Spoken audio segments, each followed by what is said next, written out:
हैं, जब हम संकल्प ले बट जाते हैं तो तूफान तक रुक जाते हैं, तूफान तक रुक जाते हैं।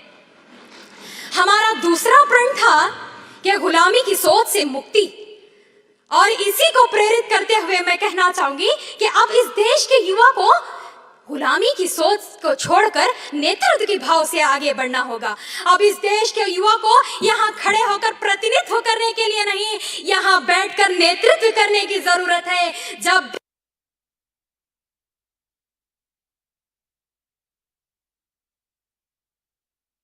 काले साधनम विश्व गुरुत्वस्यः, इसका अर्थ है कि अगर युवा शक्ति इस देश के लिए काम करे तो भारत विकसित भारत बन जाएगा अमृतकाल में और विश्व गुरु कहलाएगा।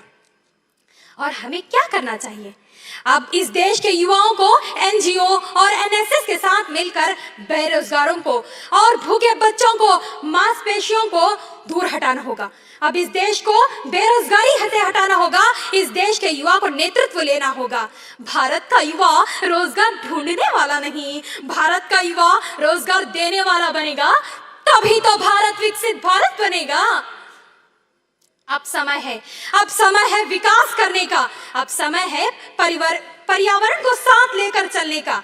हमें विकास चाहिए, पर किस तरह हमारा विकास हो? हमारा विकास हो और प्लास्टिक मुक्त रहित भारत हो। हमारा विकास इस तरह हो कि ये युवा पेड़ पौधे नाटने में आगे आए, अब ये युवा नेतृत्व करने में आगे आए, अब ये युवा सिर्फ वोटिंग में नहीं, इलेक्शन में खड़े होकर पार्लियामेंट तक बैठकर नेतृत्व करने का सफर तय कर पाए।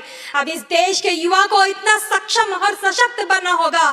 और मैं कहना चाहूंगी कि बूंद बूंद से सागर बनते हैं, ठीक उसी तरह इस देश के युवा के छोटे छोटे कदम से ही अमृतकाल के इस दौर में हम विकसित भारत का निर्माण कर सकते हैं।